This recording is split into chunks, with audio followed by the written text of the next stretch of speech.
കേരളത്തിലെ എന്നല്ല ഇന്ത്യയിലെ തന്നെ ഏറ്റവും പുരാതനമായ ഒരു ഉത്സവം എന്ന് വേണമെങ്കിൽ ആറാട്ടുപുഴ പൂരത്തിന് നമുക്ക് പറയാൻ സാധിക്കും. കാരണം 1442 വർഷത്തിലധികമാണ് ഈ പൂരത്തിൻ്റെ 1400 വർഷത്തിലധികം ആണ് ഈ ഒരു പൂരത്തിൻ്റെ ഒരു പഴക്കം എന്ന് പറയുന്നത്. അപ്പോൾ ആ ഒരു പൂരം ഇത്തരത്തിലുള്ള ആന എഴുന്നള്ളിപ്പിലെ കടുത്ത നിയന്ത്രണങ്ങൾ മൂലം ഇല്ലാതാകുമോ എന്നുള്ളതാണ് പ്രധാനമായും ഇവിടുത്തെ ആശങ്ക. കാരണം മറ്റൊന്നുമല്ല, എല്ലാ ചടങ്ങുകൾക്കും ആനകളെ ആവശ്യമുണ്ട്. ഇവിടെ നമുക്ക് ദൃശ്യങ്ങൾ കാണാൻ സാധിക്കും. ആനകൾക്ക് അണിയുന്ന നെറ്റിപ്പട്ടവും അതുപോലെ തന്നെ ആനകൾക്ക് മുകളിൽ വീശുന്ന വെഞ്ചാമരവും ആലവട്ടവും മുത്തുക്കുടയും എല്ലാം തന്നെ ഇപ്പോൾ ഒരുക്കിയിട്ടുണ്ട്, പ്രതീകാത്മകമായി അവിടെ ഒരുക്കിയിട്ടുണ്ട്.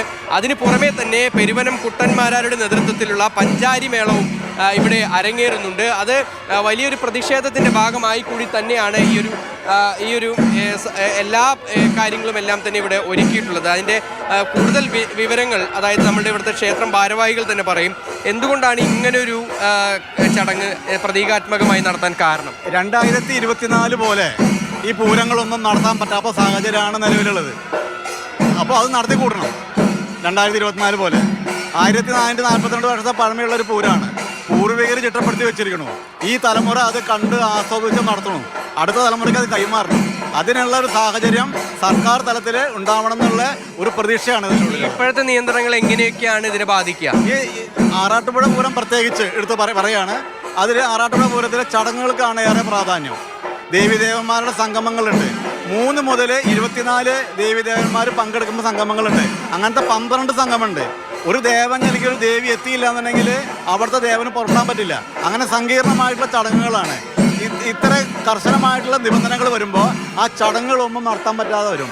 ആചാരാനുഷ്ഠാനങ്ങൾ കൊണ്ട് സമ്പന്നമായിട്ടുള്ള ആറാട്ടുപുഴ പൂരത്തിൻ്റെ ചടങ്ങുകൾ നടത്താൻ പറ്റാത്ത ഒരു സാഹചര്യം വന്നു കഴിഞ്ഞാൽ നമ്മുടെ സംസ്കാരത്തിനും പൈതൃകത്തിനും അത് ക്ഷതമേൽക്കും. 10 ദിവസത്തിലകം നീണ്ടു നിൽക്കുന്ന ചടങ്ങുകളല്ലേ പൂരത്തിന് മൊത്തം? 13 ദിവസത്തോളം. തൃശ്ശൂർ ജില്ലയിലെ 6 നിയോജക മണ്ഡലങ്ങൾ, 2 പാർലമെന്റ് മണ്ഡലങ്ങൾ, അവിടെ 24 ക്ഷേത്രങ്ങളിൽ 13 ദിവസം നീണ്ടു നിൽക്കുന്ന ഉത്സവ പരമ്പരയാണ് ഇതിൽ.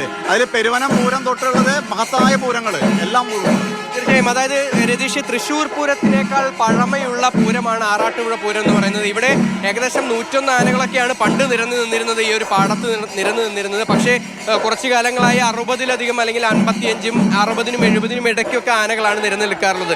പക്ഷേ പുതിയ നിയന്ത്രണങ്ങൾ ഉണ്ടായിക്കഴിഞ്ഞാൽ, ഈ നിയമങ്ങൾ കർശനമായി പാലിക്കേണ്ടി വന്നു കഴിഞ്ഞാൽ ഈ പൂരത്തിൻ്റെ ഈ ഒരു ചടങ്ങുകളെല്ലാം തന്നെ ശോഭ കെടും എന്നുള്ളതാണ് പ്രധാനമായും ഇവിടെ ഉയരുന്ന ഒരു പ്രതിഷേധത്തിന് കാരണം.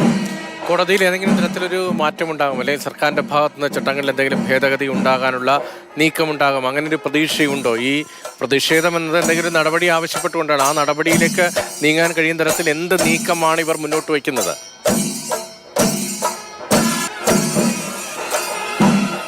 സർക്കാരിൻ്റെ ഭാഗത്തു നിന്ന് മാത്രമാണ് ഇനി ഇതിനൊരു തീരുമാനം ഉണ്ടാകേണ്ടത്. അത് മാത്രമാണ് ഇവരുടെ മുന്നിലുള്ള ഏക ഒരു പ്രതീക്ഷ. കോടതിയിൽ നിന്ന് ഇനി ഒരു അനുകൂലമായ നിലപാട് ആന എഴുന്നള്ളിപ്പുമായി ബന്ധപ്പെട്ട് ലഭിക്കുമെന്നുള്ളൊരു പ്രതീക്ഷ അത് ഇവർക്കില്ല. ഇനിയിപ്പോൾ സർക്കാർ ഏതെങ്കിലും തരത്തിൽ ഇതിൽ ഒരു ഇടപെടൽ നടത്തി നിയമനിർമ്മാണം നടത്തുകയോ അങ്ങനെ എന്തെങ്കിലും നടത്തുകയാണെങ്കിൽ അതിലൊരു മാറ്റം ഉണ്ടാകും എന്നുള്ളത് മാത്രമാണ് ഇവർക്ക് ഇപ്പോൾ ഉള്ള പ്രതീക്ഷ.